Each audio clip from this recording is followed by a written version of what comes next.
So the Pico Genie L700 has quite a high specification, especially for an LCD projector at a breakthrough price point. And as you can see here, even with the sunlight directly on the screen, we're getting a really large image. It's not washed out. 1080p, 700 anti-lumens. It really does compare very well to most of the Pico projectors that are on the market. And for the size of the device and the weight of the device, it really is quite an impressive piece of kit.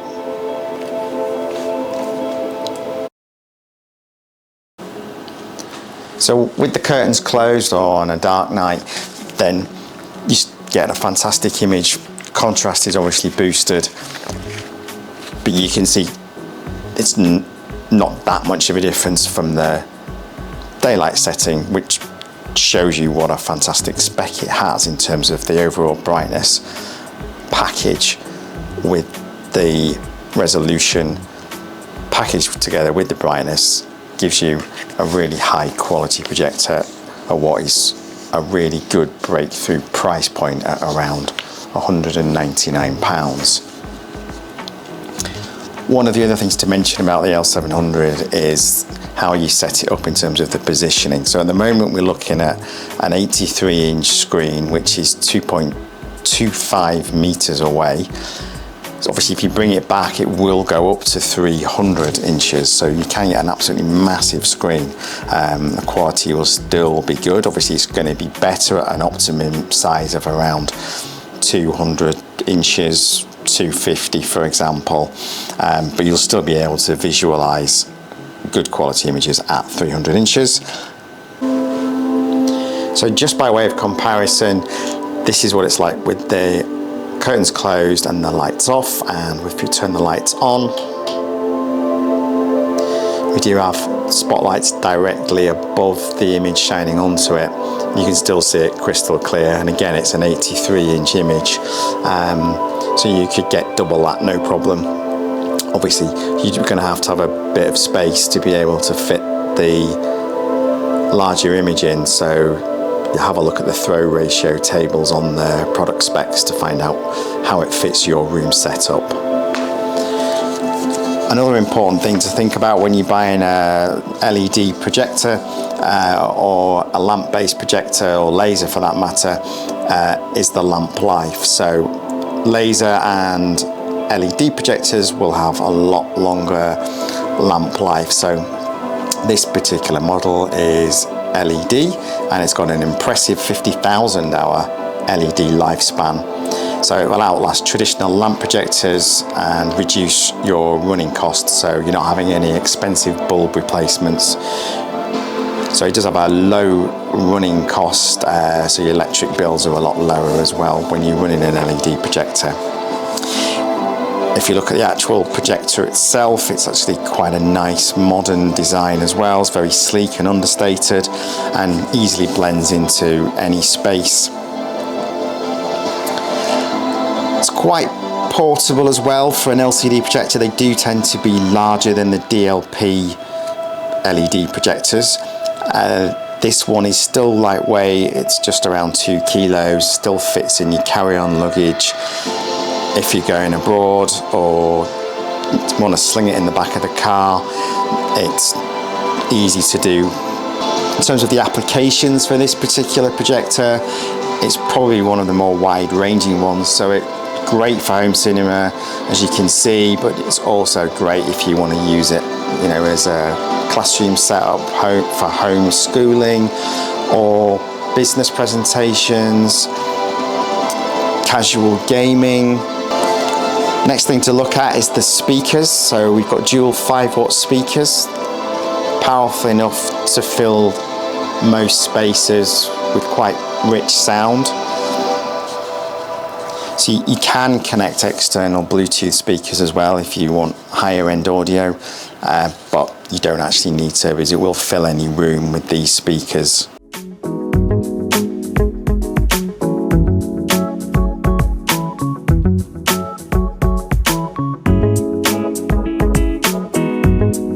So this is the operating system for the L700, Pico Genie L700. It comes with the latest Android 12 interface. So we've got the app navigation menu at the top there with the home, the apps, the video, music and settings. So it's a pretty classic Android setting, but it's one of the more recent ones for Pico projectors. So these are the different kind of options that you get, from being able to download Chrome and view directly on the projector itself. And then you've got various different sections, as you'd expect from a normal smart TV type setup. If we move into the apps now, you can see there's a few apps already preloaded on here, like eShare and Miracast. So if you want to wirelessly share your screen with an Apple device or Android device or even a laptop, then you can do that through these types of apps. You can also add your own apps on as well. You can sideload apps too. There is an app store which is just here, and you can search for various apps through the App Store. Now, if it hasn't got an app that you want, quite often it is possible to be able to add it via a USB stick, so you can just sideload the app onto it. So these are the apps that are already preloaded. So you've got Disney, Netflix, and obviously you just need to put your own account details in to be able to play it straight out of the box on the projector without connecting to any other device, which is always quite handy. And if we just go back now to the search menu at the top, and then if we look in the video menu,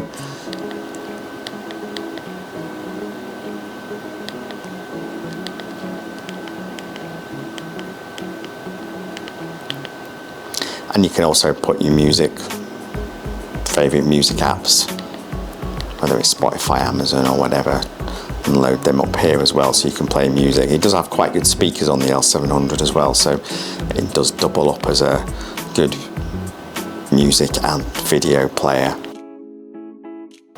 And then the most important area is probably the settings in terms of the different options that are available. So if we just look at this, first of all, we've got the network option, so it tells you what your MAC address is for this device, and also Wi-Fi connection options, which you can just connect to your router. Then if we go into the different projector settings, this is probably one of the most useful parts in terms of being able to set up the positioning, the zoom, the focus, and it's also got 4-point keystone correction on, as well as the ability to change the perspective, so which is the one on the bottom, which is what they call four-side trapezoid. So if we just go into the first one at the top, then you can change the different options, so it's ceiling mounted or the different orientations. Zoom, it's got the zoom in feature, which most projectors have these days, or some of the older ones don't, but it's worthwhile checking. It is actually a zoom in on these, and you can change it vertically, horizontally, or you can change the whole thing, so it saves you having to move the projector. And then the autofocus button is quite a useful setting too. So if ever you move the projector, it will just refocus, and it's quite good as well because it doesn't constantly try and refocus, so it's not gonna disturb your viewing. There's various trapezoid settings which can be done automatically. There's an auto access screen as well, which will, when the projector's flat, will automatically sort the screen out if it doesn't look right. So as you can see at the moment, we've got the screen slightly out of perspective, so you can either use 4-point keystone correction using this menu, and you can adjust each point and corner and it will flatten the screen on the wall for you, or you can use the trapezoid, which will change the perspective, so it will shear it one way or the other. So as you can see, we're bringing it around now to make it flat to the wall. And once you've done that, just press OK, and then back button, and it takes you back out of the settings and then back to the main settings. So if you want to change the input source, you can have either a USB option in there or any HDMI, 2 HDMI ports, or you can select traditional audio AV type connectors. Just going into the media center next. So on here you've got the options of being able to load files from either USB or whatever source you've got plugged in. You can then view whether it's an audio, picture, video file, or files stored on the App Store for the latter. So just make sure that if you're trying to find a picture, that when you go into the picture, that you go to the file that's got the picture stored in it. In this case, we don't have anything plugged into it, and it says SD card, but it's internal memory rather than an SD card slot. So these are the pre-saved folders on the internal memory, for example. So if you put pictures onto the internal memory, which you can copy across from other sources, let's say USB, then you might find them in the DCIM folder, for example, and then you can just pull it as a picture. But if you needed to find a video and you were in movies, then just make sure you, on the previous screen, you were in the video section. So that's how that bit works. Software update, if you need to do updates, then you can click on that section.